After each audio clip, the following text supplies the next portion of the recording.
Ritalin ain't the only name that's sold under. But did you know that the Drug Enforcement Agency of the United States government classifies methylphenidate as a Schedule II drug, which means it's just as addictive as cocaine? Did you know that the Drug Enforcement Agency of America classifies Ritalin in the same category as cocaine and opium? Did you know that? As a Schedule B drug, which means it's one of the most addictive and dangerous substances that you could give to an adult. But y'all give them to kids.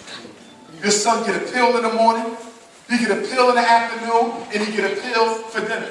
Some of y'all sons are taking one drug for being hyper, another drug for being mad, and another drug for being depressed. Ain't that crazy?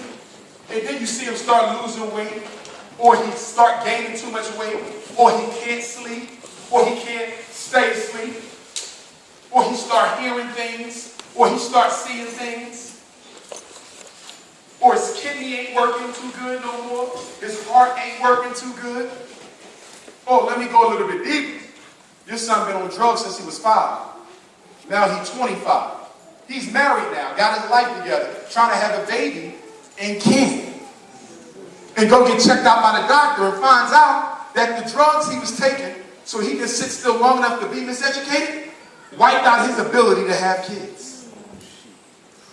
If you don't believe, go to the library and get a book on psychiatric medication side effects. It's in your library. I know y'all got one. England is oppressive, but it ain't that damn oppressive. You can get that book. They're shutting the libraries down. Get out of here. Wait. Are they shutting down the schools too over here? No, they ain't start shutting the schools down. Let me tell you what they're doing in the States. Stay with, y'all don't have charter schools over here, right?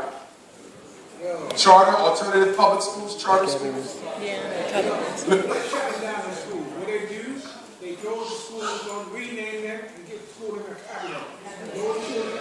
We say that one more time. They close and rename them and do what?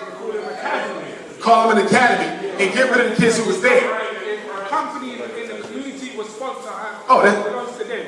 And then all the children that went to the school before cannot go. In America, that's called charter school. So let me tell y'all what's going on, because y'all going through it. America and the UK like this.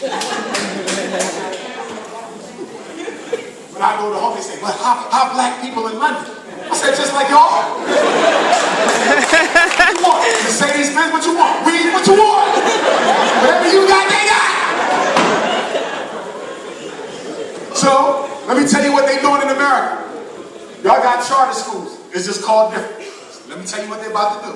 Y'all heard it from me first.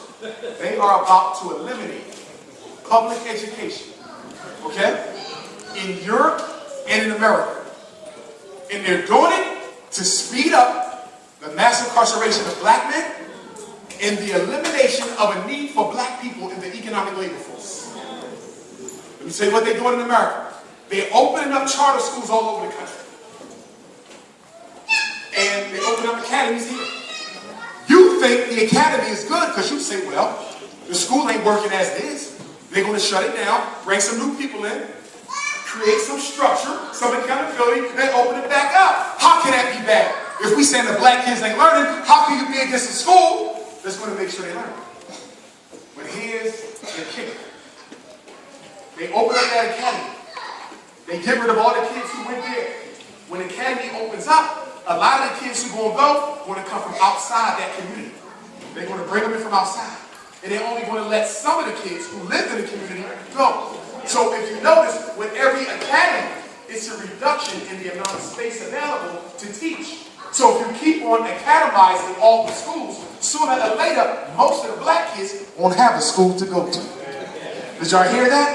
They're doing the same thing in America. Let me give you an example. I might be relocating to Chicago. Pray for me. It's buck wild in Chicago.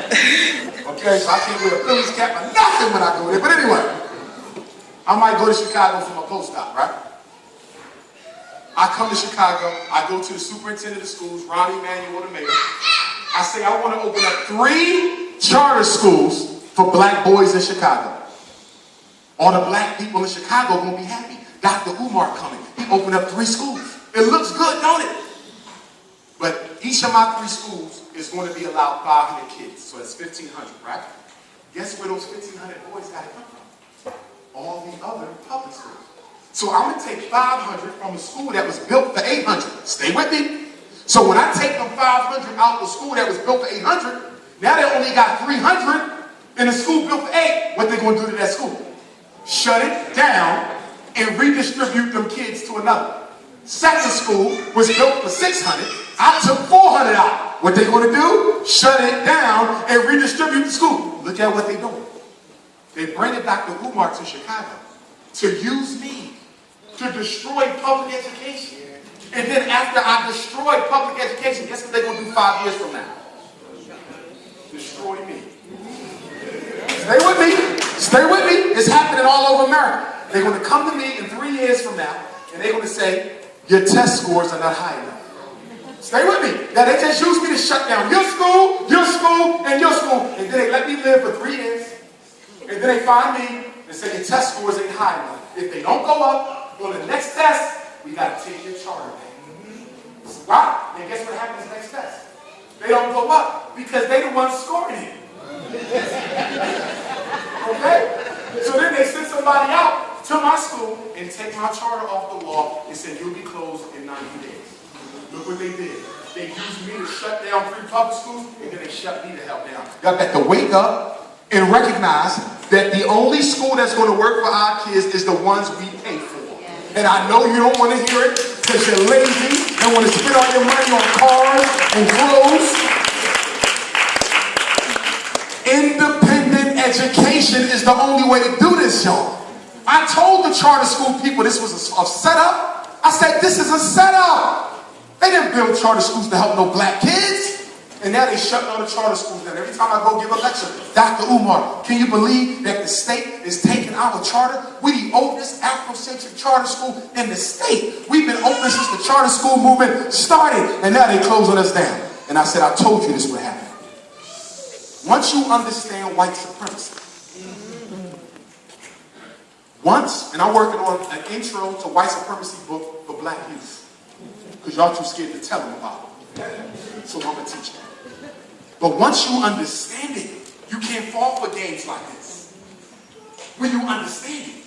And because I understood it, I saw the charter school thing coming. People was coming up to me. Why do you keep trying to open up a private school? Why don't you just get a charter school? Umar Johnson name on a charter school, they'll open them up all over America. I said, yeah, they would. To shut public schools down all around America.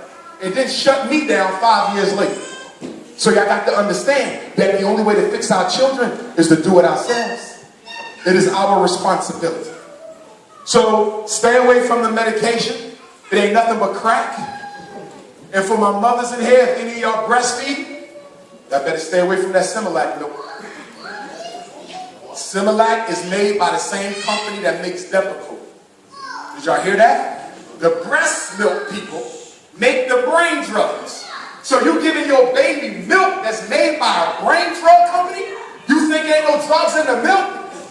That's why them babies, see black babies who get that formula, they start going bald, look like he 80 damn years old at 10. Then they get all big and fat and chunky.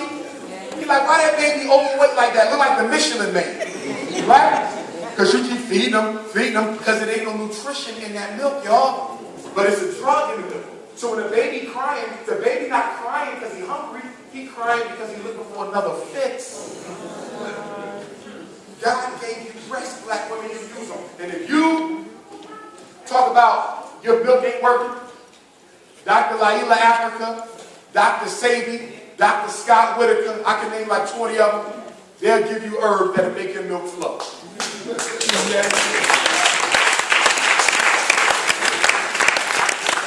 And brothers, we got to make sure that we economically in a position where once the mother has the child, she can take a year or 2 off. Okay, because technically you shouldn't be working for about 2 years because spiritually and socially that baby needs you, you need the baby, so you don't go through no postpartum and all that other kind of stuff. Put the baby in a microwave and some crazy stuff, okay? So we need you to stay home, okay? Home! Oh, I got to work. No, home! But see, sister, sometimes you don't want to stay home because you don't want to be dependent on him at all.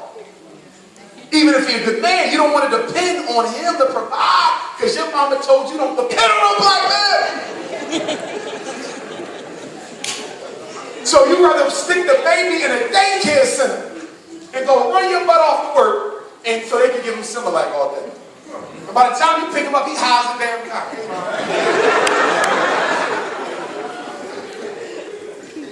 So fellas, make us stay home.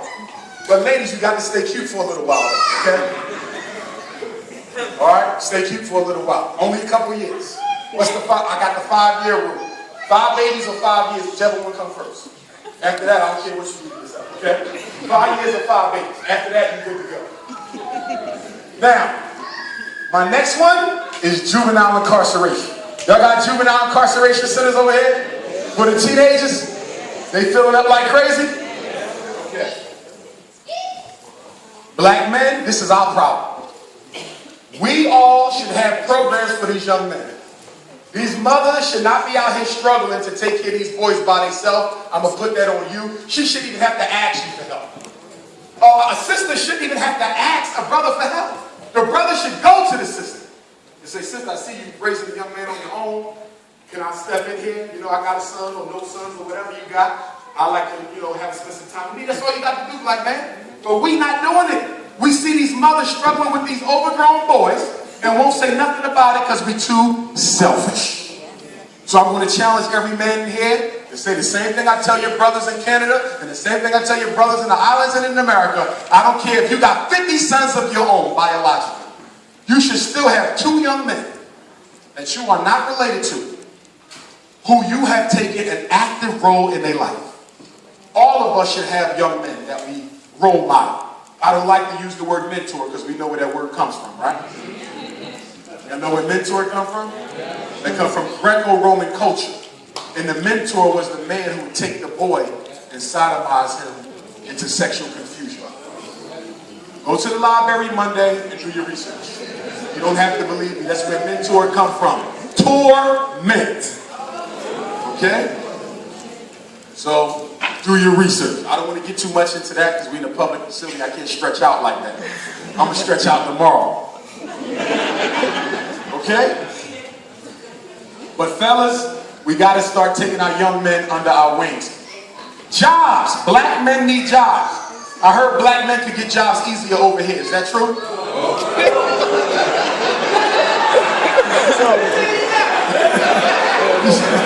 No jobs. That's what I heard. I heard it was easier economically over here for the black man. Nah? No. It's from McDonald's. Say that again. 55% of the young men are unemployed. Just like America. Philadelphia, 50% unemployment for black men. Chicago, I think is even higher there. Detroit, same, so it's the same story. 51st state. That's what y'all got to get the t-shirt. 51st state. But you know what we got to do? We have to go back to teaching our young people the trades, the building trades. We got away from that.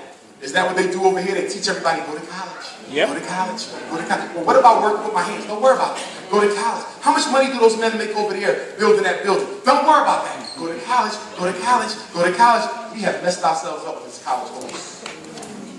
You should only send your children to college under 3 conditions. Everybody else go to trade school to learn how to work with their hands. And in my school, every child will learn at least 1 trade. Every child must have a trade, and every child must have a scholarship. So there will be an academic and they will be a tradesperson. They might be a law student, but they will also be a plumber. She might be a pharmacy, but she'll also be an electrician. Do you know why? When you know how to work with your hands, you can always feed your family. You can always feed your family when you work with your hands. Okay?